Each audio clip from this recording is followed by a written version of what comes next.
ABC Squared Economics. A transaction was once thought to be an exchange between buyer and seller. But that's like saying that banking is just about the teller. Now we know there's a whole lot more that goes into each transaction. Every purchase we make sets off a chain reaction of how we create more supply to comply with every demand, and who does what with what we've got. But we've got to understand that not all demands are worthy, and we need not cater to them. Some cater to lower vibrations, and scientists have proven that life exists outside the bounds of our mythical free market, and a higher quality of life should really be our target.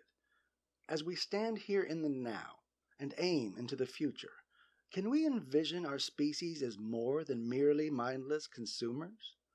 While it's true that when you appeal to our base desires and spur it along with manipulation, we'll follow along and buy what you're selling, and we'll often give in to temptation. When you inflate and deflate our egos and mix in some manufactured scarcity and promote greed and fear and competition, it's the perfect recipe for taking advantage of the selfishness we're born with and the instinct for self-interest. But if there's more to life, then there's more to us, and there are ways that can be different. What if we built an economy on the abundance that we have? If we realize that life is more than a market, there's no limit to the things we can achieve when we realize who we are at our very core. We are friends and family and community members and the people that live next door. We are the relationships we cultivate and the environments we maintain. And if the power went out and all the money was gone, we are what would remain. And here we are on this life-giving planet, and for this moment we exist. I've said it before, and I'll say it again. Life is such a gift.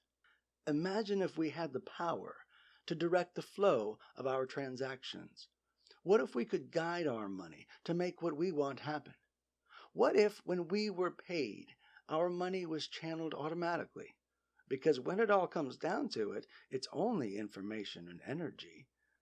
What if we can use it more wisely than the models to which we're beholden, where the elite have all the money and power, so they also have all the control, and the rest of us don't have much say on how we move forward together? But based on the human innovation I've seen, I think we the people can do better.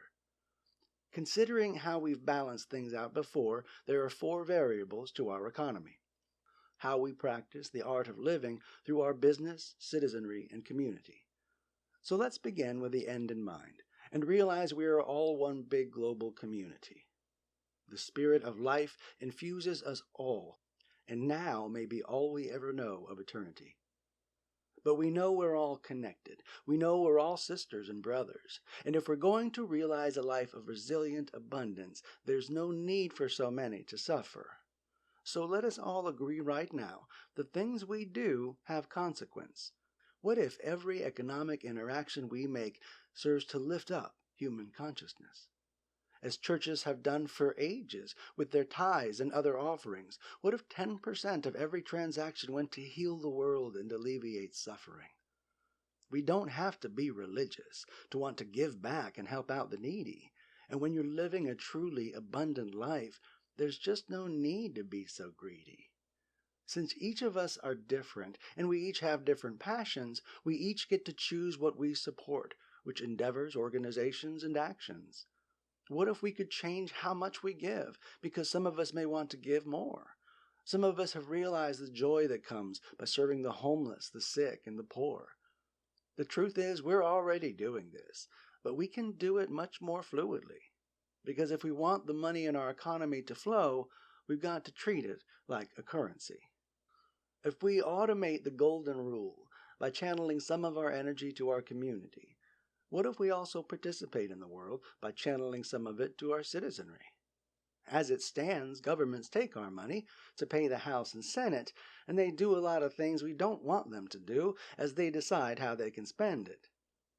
With bigger countries, there's a lot of waste as they let the money trickle down to the people who really need it. But what if we could turn that around? What if we could decide where our support goes? What if we start from the bottom up? What if we invest first in our local communities? Would the system be less corrupt? If we could choose the initiatives we want to support and have public servants who follow the will of, by, and for the people was how things were promised, but we're still trying to fulfill.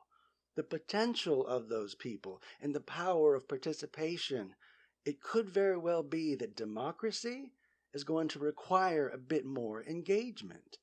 Some of us have the wherewithal to know that governments should work for humans, but we've still got quite a few tweaks to make before this is a more perfect union. For quite a long while we've been led to believe that to be a good citizen is to support the government.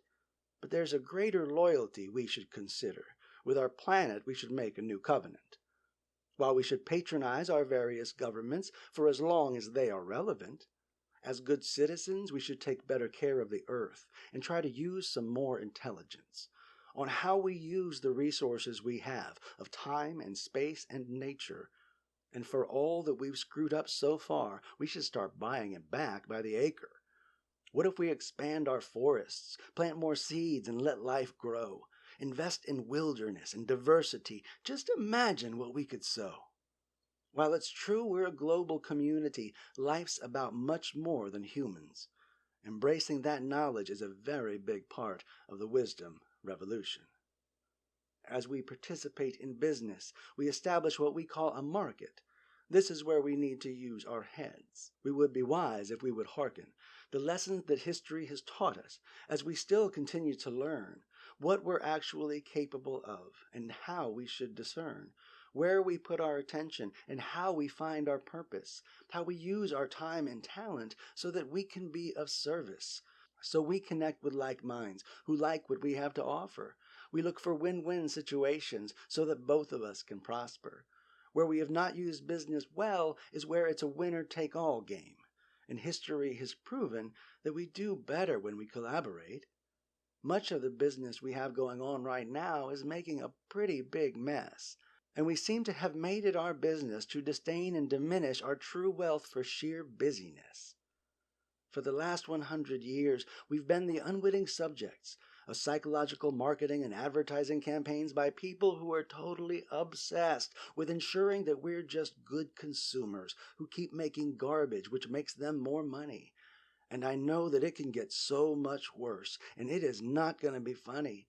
When we've cut down all the rainforests and sucked up all the oil, where we can no longer drink the water or grow anything in the soil, and all that's left of humanity is this ledger of our accounting.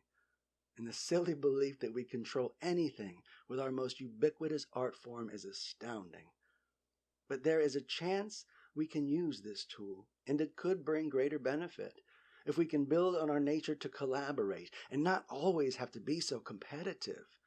As we've moved from industry to information, we became different types of consumers. And in the revolution we're spinning into, we've all become lifelong learners. Now that so many tasks have been replaced with artificial intelligence, let's promote humankind, empower education, and invest in our own excellence. We are all the artists of our lives. We are the players on this stage. We color ourselves with emotions. We write a new beginning on every page. Our species is the only one that makes up all these stories.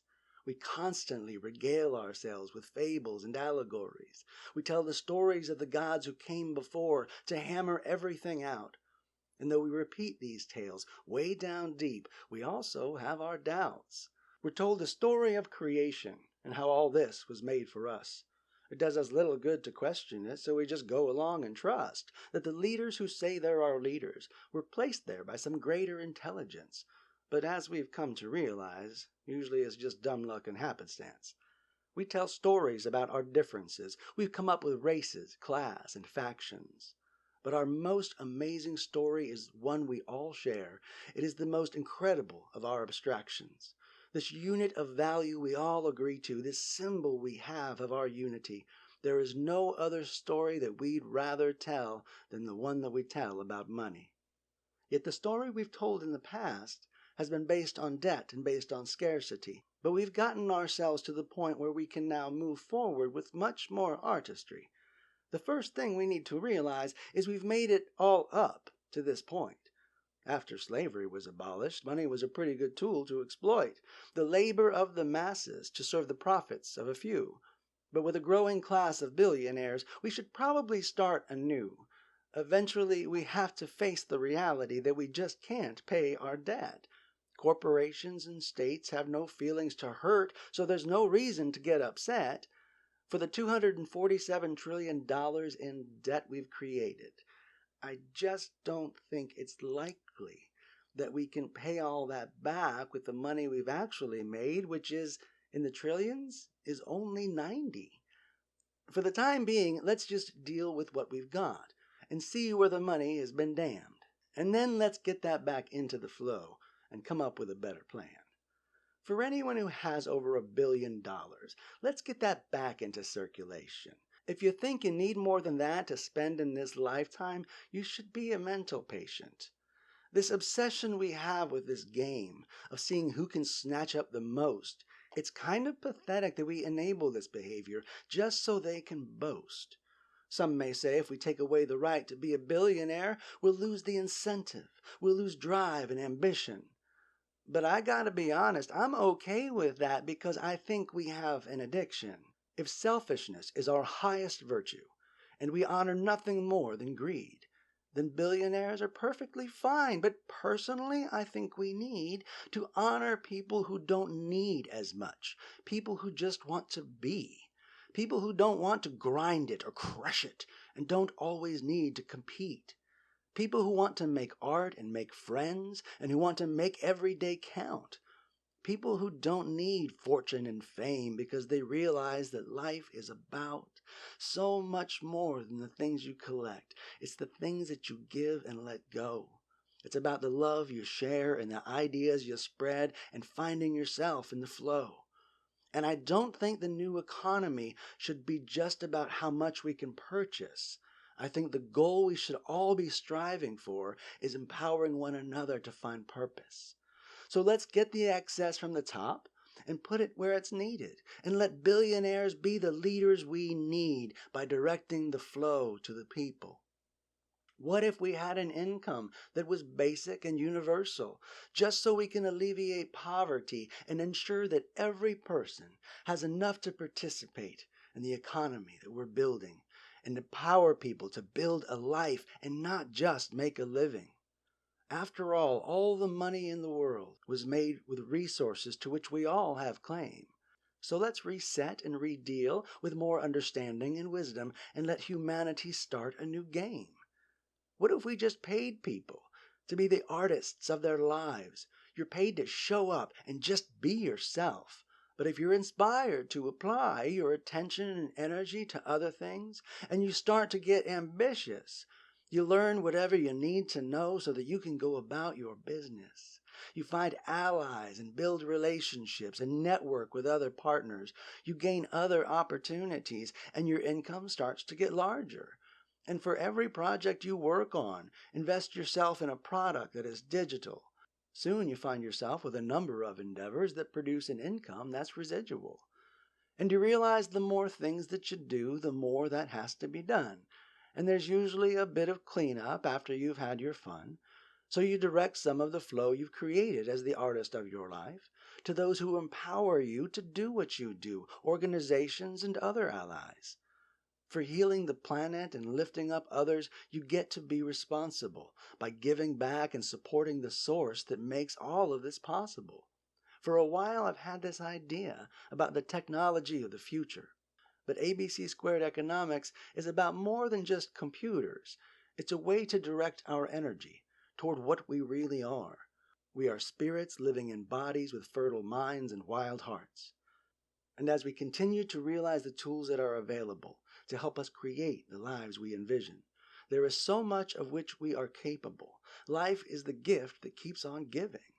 To continue to be the artist of your life, find others to serve, and you'll find business. Be part of the greater community and participate as a citizen. Whatever role you're playing, always give your best performance, and soon enough you'll find yourself trading in ABC squared economics.